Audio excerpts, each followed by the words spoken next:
Republic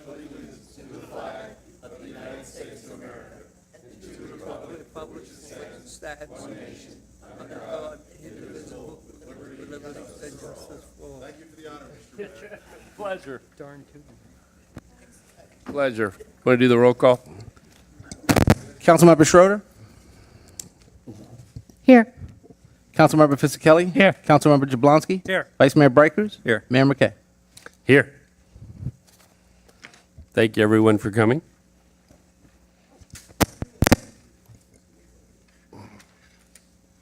Or do public comment speakers? We have two speakers tonight. First one is David Kaczynski.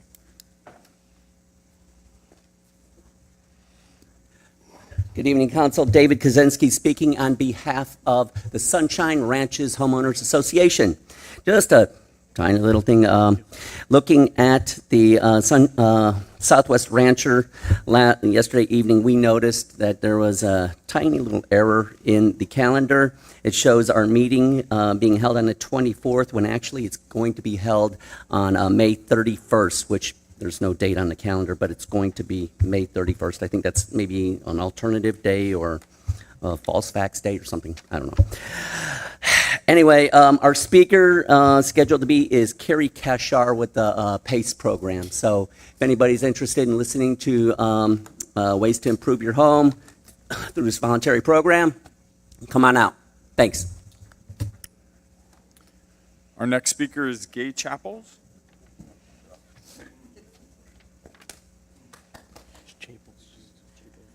Oh, my goodness. Okay, I'm here to complain. What's new?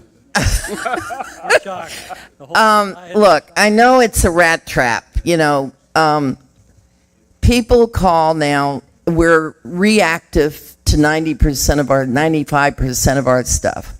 So we don't react until somebody calls, which means that there could be 50 signs around town, but a next door neighbor doesn't like my sign, so they call and I have to remove my sign, but the other 55 signs in town stay. Now, this is a creative thing with me. I use that rather than point out some other issues. When you have the influx of, I don't want to offend anybody, mega mansions coming into town, they say they love it, and they love it, but they don't like the animals. They don't like the way the streets are. They have a whole list of they don't likes. So they find out that they can now call and code will attack whoever they're after. And as a result, what they don't understand about code is that it doesn't necessarily make the problem go away. Obviously, some of the fines, which go up to $200,000, will prove that. So you have maybe an issue where somebody calls on somebody and they cite him, and the person doesn't take care of it, and then the master tacks on $250 a day, and that runs for 3 years, and pretty soon they're looking at a $250,000 fine on the property. Meanwhile, the people that complained, which wanted instant fix for their complaint, didn't get it. So they're as upset as the people that are being fined because they didn't take care of it. I don't have the answer. I'm not here to give you an answer or a solution. I just think it's getting out of hand. And there are a lot of, oh Lord, I was going to use a word, I can't use it, it'd probably be beeped. Kickers, blank kickers in town. And we're used to living the way we've lived here for 50 years or 40 years or 30 years. And now all of a sudden we're being hammered. And as a result, it is going to fast forward the identity of this town. Now, I fought recently to have the new tax appraiser come in and talk to the public about ag and how they can get ag and so on and so forth. It was very successful, by the way. He had over 400 people here. But it's important to hang on to our ag here, or we're going to become Weston. And I don't want anybody telling me I have to have a white mailbox and it has to be bright and shiny. But that's where we're headed. So whatever you guys can do to fix this, us blank kickers would love it. Thank you.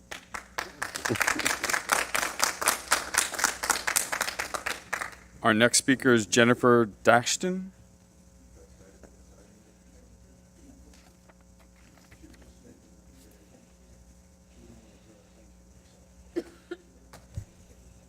Hi, everyone. I'm Jennifer Daxton. I've grown up and gone to school with many of your daughters and sons, and I've had kind of the same issue Gay's talking about. I've recently been cited for having my horse trailer out on my swale, in which has been there for over 30 years. Not the same horse trailer, a different horse trailer.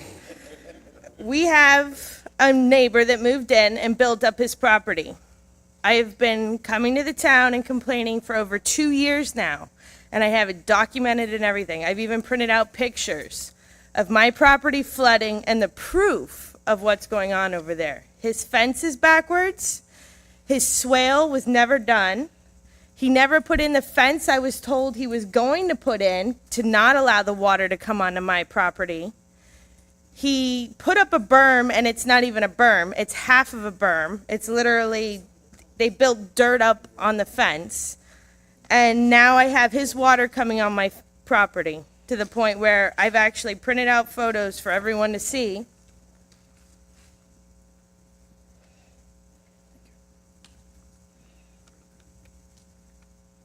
Of the damages of our property.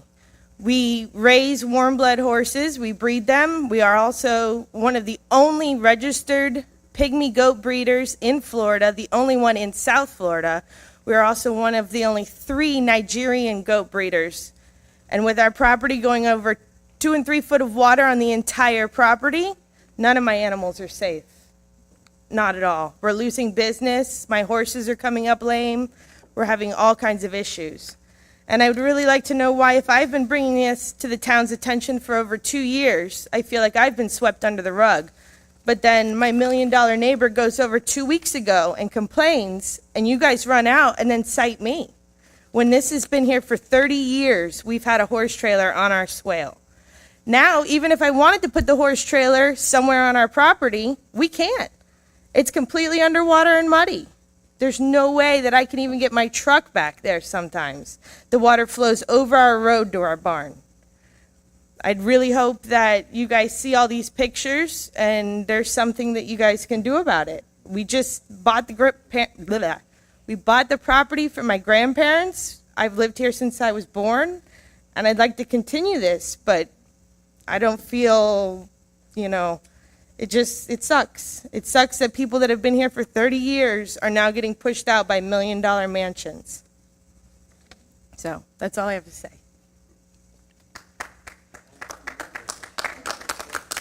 Next speaker is Deb Mantell.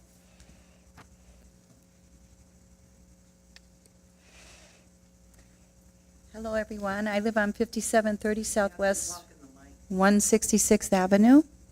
And I have a very similar situation where there was a vacant acre next to me, which I know that you all are aware of the problems that I've had, which was excessive filling, a mega mansion, which I would call because it doesn't fall in line with the rest of the houses on the street, that's built way up to the front with a side access garage that now requires a driveway with an accelerating or elevating driveway in order to get to his garage, which is the same level as my 5-foot fence.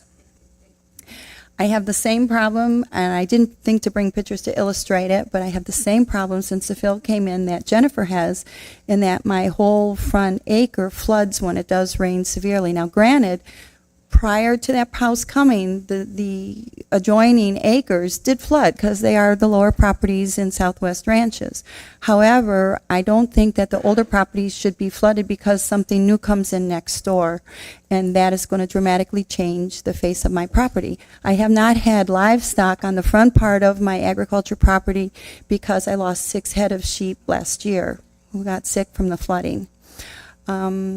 I think that we need to also look at the fact that people are illegally filling There was over 100 loads brought in, which I know you're also aware of, but it hasn't gone anywhere. It's still sitting there.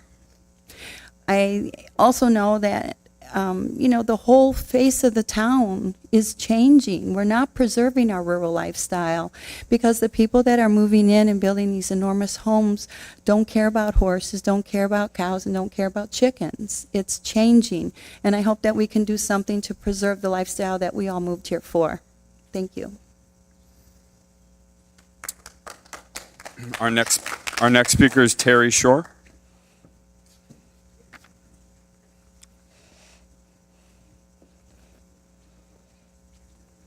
Hi, I'm Terry Shore. I'm not good at speaking in front of people, but I'm going through the same issue. I live on 188th, and half of the neighbors couldn't make it because we just found out about the meeting tonight. Every little thing, somebody keeps calling and complaining about, okay, you have your horse trailer here, you have this, you have that, and we're getting cited. And it's getting a little out of hand that, you just do one little thing and you're getting cited, and then it's just not fair. And Jennifer, you're more than welcome to put your trailer at my house because you're allowed to have trailers at a house, but you can't have a friend's boat at a house. It just doesn't make any sense.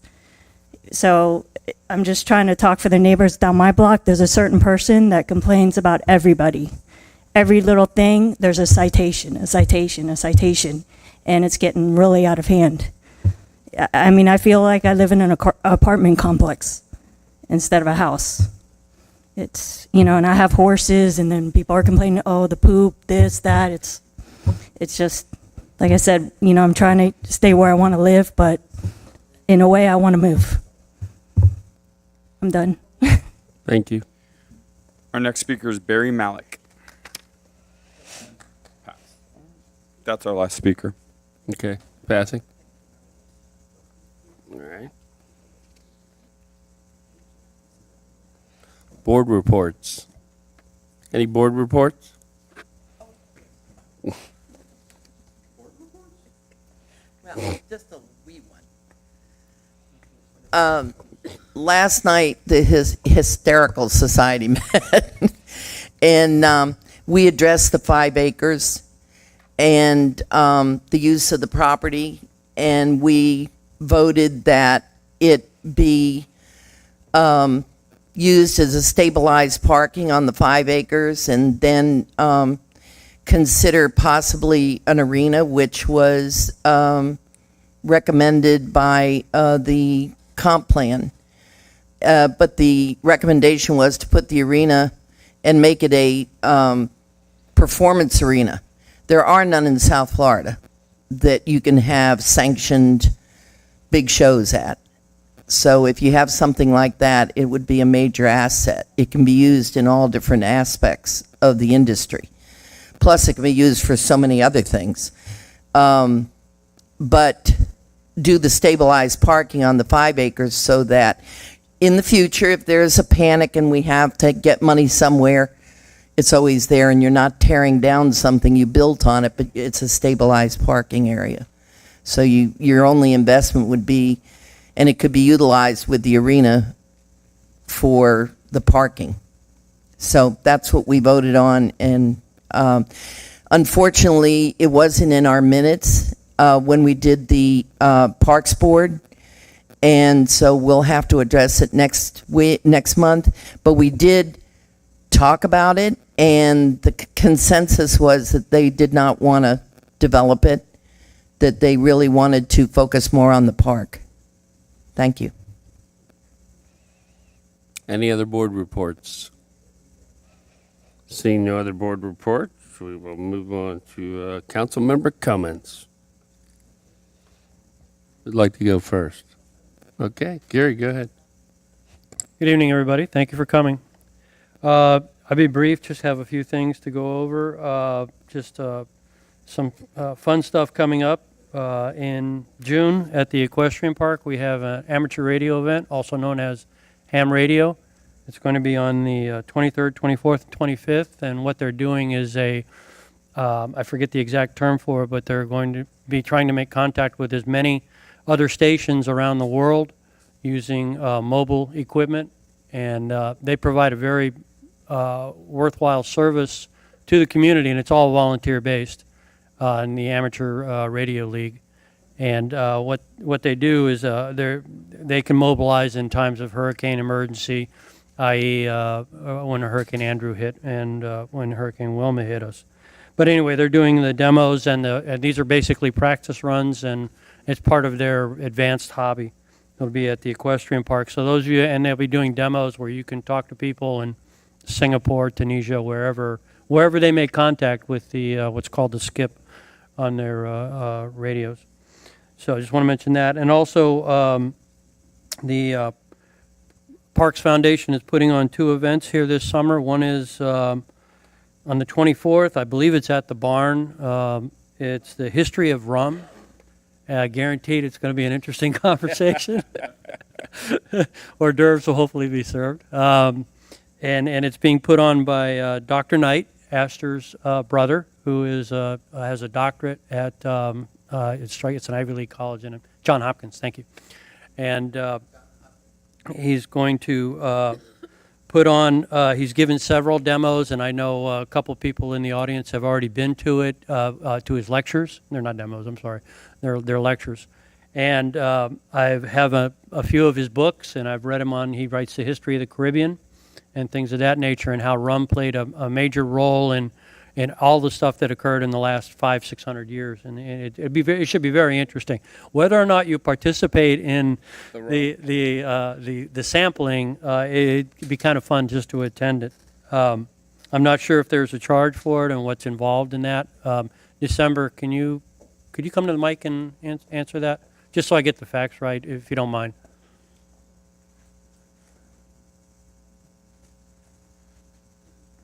We're in the process of printing tickets, actually designing the tickets. The ticket price will be $35 per person. There will be food served, but it won't be dinner. It's from 6 to 8 p.m. on June 24th, Saturday, June 24th. Should be a really nice event. Yeah. A nice little event before the rest of your evening happens, whatever that might be. Sounds great. Don't go away, in case I need you for this one. We also have in August, on the 12th, we have bingo at the barn from 6 p.m. to 8. I believe the cost is $20 per ticket. That includes dinner. Yep. And dinner should be good. And we have a lot of fun with prize giveaways and things of that nature. And so have I left anything out on that? Or? I don't think so. Your ticket cost includes dinner, a bingo card, and a raffle chance. And you there's can purchase, additional cards yes, can be purchased for $1. $5. Okay. $1. $1. Okay, great. Thank you, December. Thank you. And that's all I got. I'm out of gas. Awesome. Who wants to be next? Dee? I'll go next. Okay. Quick note. We have a young lady by the name of Terry Ramirez that would like to join our Rural Public Art Board. She's been a resident in Deems Ranches for many, many years. A great bunco player, I might add. And she would like to have the approval of council if she would be accepted to join our Rural Arts Board. What does that make the count? A lot. Well, it's okay to be a lot, but No, it should be odd. she's been attending a lot of the meetings lately, Okay. coming, and I think it still leaves it at an uneven number. Actually, I think we had talked previously about expanding the board, and this would be an odd number. Okay. We didn't have a name attached to it, and this Okay. kind of Right. fills in that blank. Okay. All right. I'm good. Yeah, Council? absolutely. I've known Mrs. Ramirez since my kids were in Cub Scouts, because her kids were in Cub Scouts with them. Well, I've known her she's since her kids were little she's too. so- really into Yes. our town. I mean, Yes, and she is. She lives over in, I believe, in the Deems Ranches. Deems area, Ranches, and yes. she would be a wonderful addition to that board. She's a great Cool. lady. She's a great lady. Done. My second thing I'd like to talk about is very hard for me. We lost a longtime resident. Some may have known her as a Campanelli. And in fact, we've lost a couple Campanellis. Her uncle Eddie passed away a week ago Sunday. And Joanne Campanelli, known as Joanne Puma, and then married Rich Hagan and is known as Joanne Hagan, has passed away And it is truly a loss. She was an extremely giving, kind person, and I would like everybody just to take a moment of silence and remember her in your thoughts. Thank you.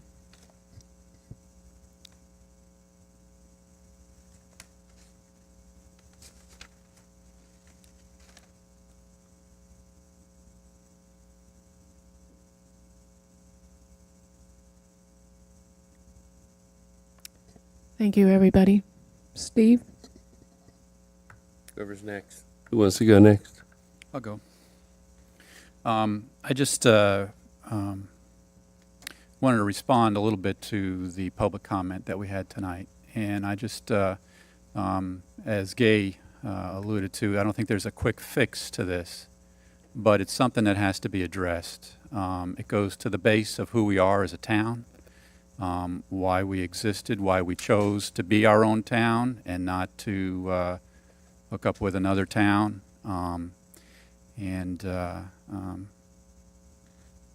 I don't have the animals, but I have the same experience where properties around me built up and any sort of a rain event and the whole back of my property is useless. So I get what you're saying. I think this is something that we've really got to I don't know if we need to do some workshops on or something, but we've got to find a way to address this because we've got to be able to protect the properties and the individuals that have been here since the beginning, and not just those folks, but people that have come here afterwards and have that same belief and that same lifestyle. And it's not to pit one group against the other. This is something that we, as a town, it's a challenge for all of us, and we all need to come together and come up with a reasonable solution that protects everyone. And so, unfortunately, I can't come before you and say I've got the solution for you, but I can tell you this, that it's a serious problem. I think it's one of the biggest challenges facing our town right now, and we've got to address it. So thank you for being here tonight and bringing it up. I'm going to join in with that just a minute, if I may. I think part of the conversation may have to be with Central and South Broward and addressing that moving forward. Yeah. Because the only other solution, truthfully, is in the rate it's going is whoever's getting flooded is to get a permit to fill your property, but that costs money a lot of people don't have. I'll be honest with you. I've never understood, I don't know if we want to get into the weeds on it tonight, but I've never understood the theory of retaining your own water. I understand, well, let me put it this way. I understand the theory. I've never understood the practice. Because water doesn't sit in one place, Even if you have a berm there, it's going to go underground. It's going to come up on the other side. It's not, it just doesn't happen. Constantly equalizing. Yeah, it's going to constantly equalize, unless you've got a cement pool, that's about the only thing that's not going to constantly equalize. And even that does a lot of times if you've got a small leak in it, So, it's an issue, that we've got to look at. We did a number of years ago, we were successful in lowering the water table, and that made a huge difference compared to what it would have been, but it didn't solve the problem. We still have the problem. Well, I'm guessing maybe one of them is that don't allow people to fill their entire property only where their house pad is, but I think you're right. that's just another thought process and moving forward a discussion to help get a fix to that, hopefully sooner than later. So clearly, I don't know if we need to put it on the agenda for a discussion item moving forward. I think we do. I think we need to pick a date that we can have it and have maybe somebody, as you mentioned, somebody from South Broward, Central Broward here, have somebody obviously have code here, have engineering here, announce it enough time for the residents to come out, cap here, so that we can get a good cross section of the residents, their ideas.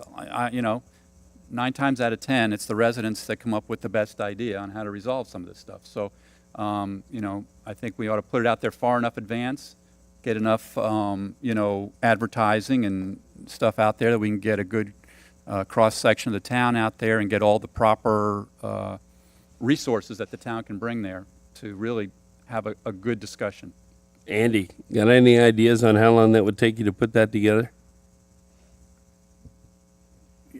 Probably 30 to 60 days. Okay. Only because we've got to reach out to Central Broward, No, South clearly, Broward. There's a lot of other people we need to reach out to and clear their schedules and come up with something that works. Well, let me make From our sure. standpoint, Is it's everybody easy. on board with this?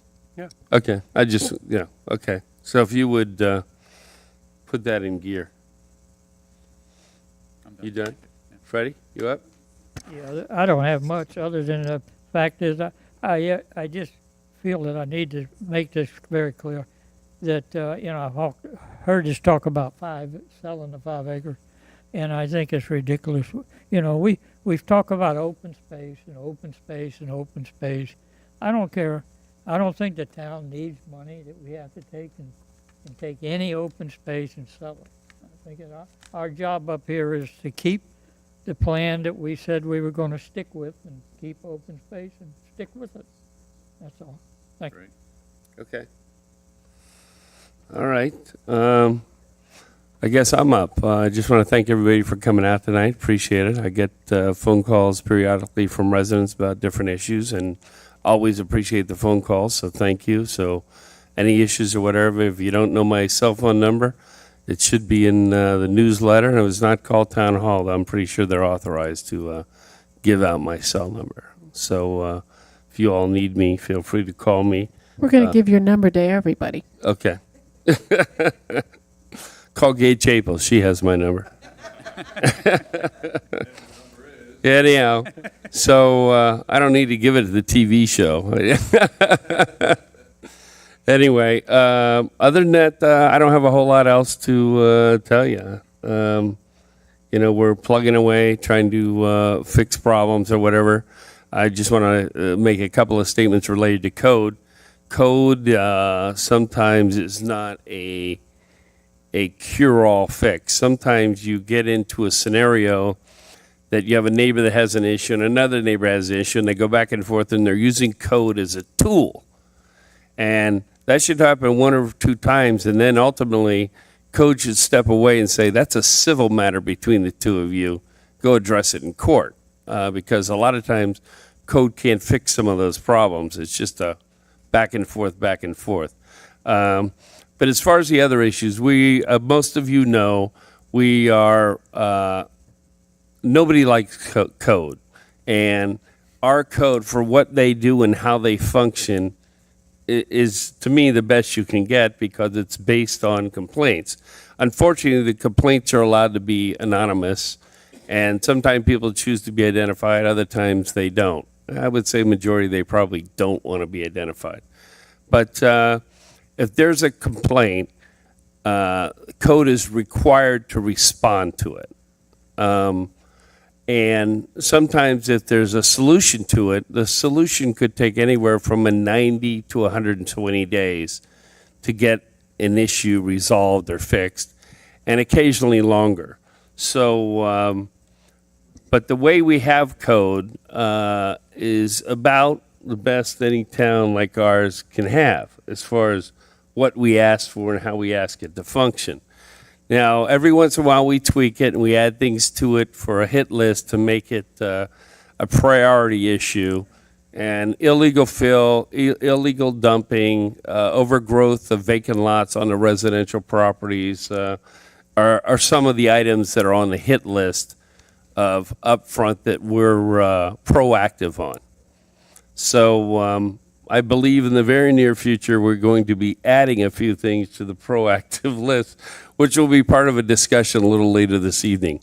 But I think it's just going to be an initial thing. So those of you that are having issues, clearly a lot of us are aware of most of some of those things, and we are throwing them around and discussing them and trying to help get them fixed. But unfortunately, the way people have been able or allowed to build and fill their entire property has not been, they don't know any better. Don't know they're not being neighborly. They don't have a clue. A lot of people come in and then ask for forgiveness. So I would tell you we might want to increase some fines and penalties related to people doing the wrong thing and us not making them feel it. You know, if it's a $500 fine, that's the cost of doing business for most people. If it's a $5,000 fine, they'll wake up and feel the pain. So, you want to join in? Yeah, I'd just Go like ahead. to say something. I personally think Robert is doing what his job is designed him to do. He is the enforcer.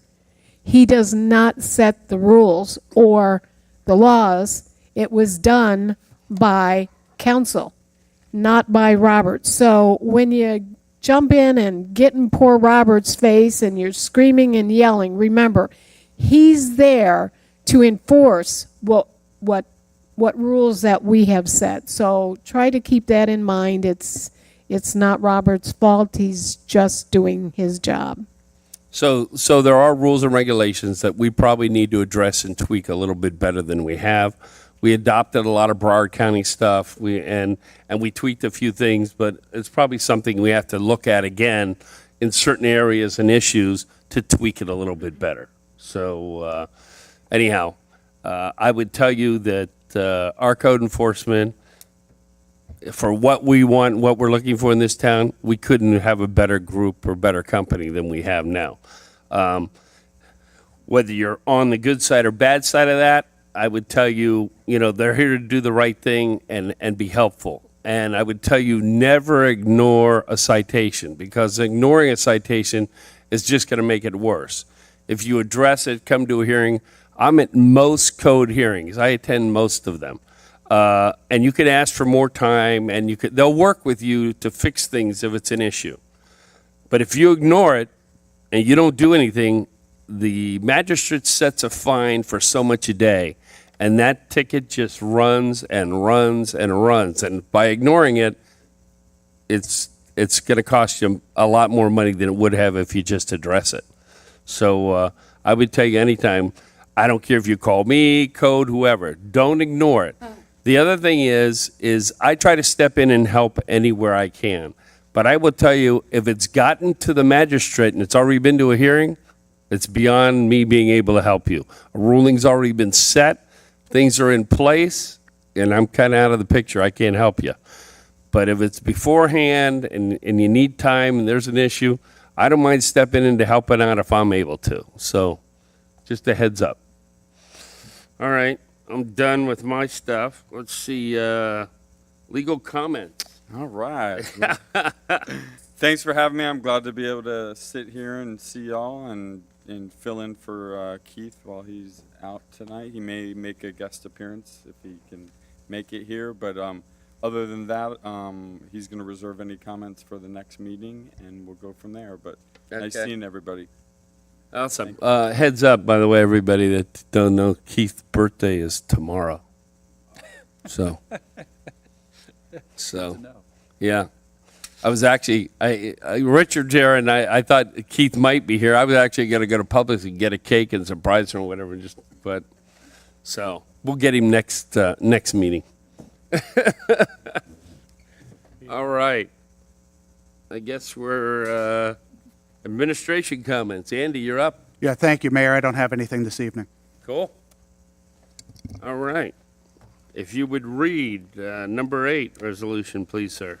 This is a resolution of the Town Council of the Town of Southwest Ranches, Florida, approving the 2017 amendments to the 3 interlocal agreements with Broward County, providing for the division and distribution of the proceeds of the local option gas tax, the Broward County 5th cent local option gas tax, and the additional local option gas tax, authorizing the mayor, town administrator, and town attorney to execute said agreements and providing an effective date. Motion to approve. Anybody want a second? Second. Okay. Any public comment? Bob Hartman, 5441 Southwest 198th Terrace. I've got a question that I am absolutely sure that our town finance director can answer. And that's, how much roughly does this gas tax bring into the town? Marty, you're up.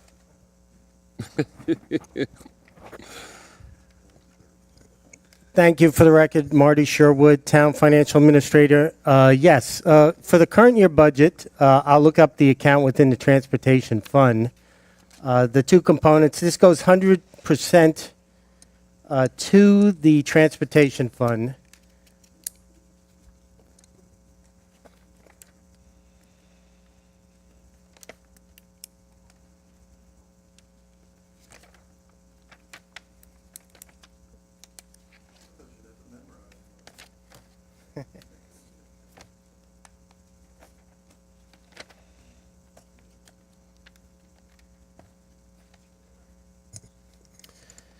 Okay, the first one, which is the first local option fuel tax, that's the 6%.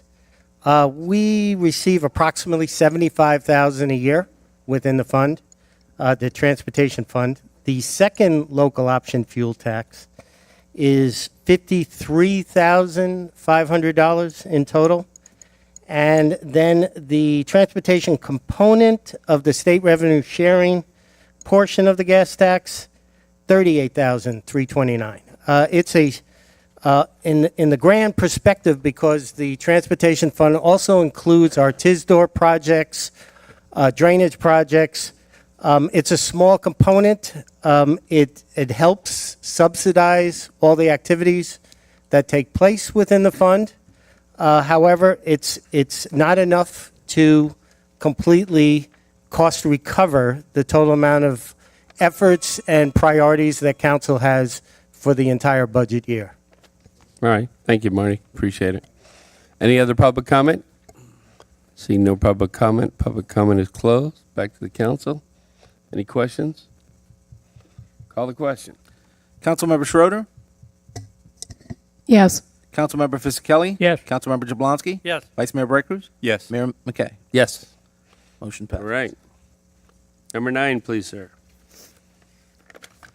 This is a resolution of the Town Council of the Town of Southwest Ranches, Florida, approving a 2-year service agreement with Cleaning Systems, Inc., also known as CSI, to provide janitorial services at Town Hall, authorizing the mayor, town administrator, and town attorney to enter into the agreement and providing an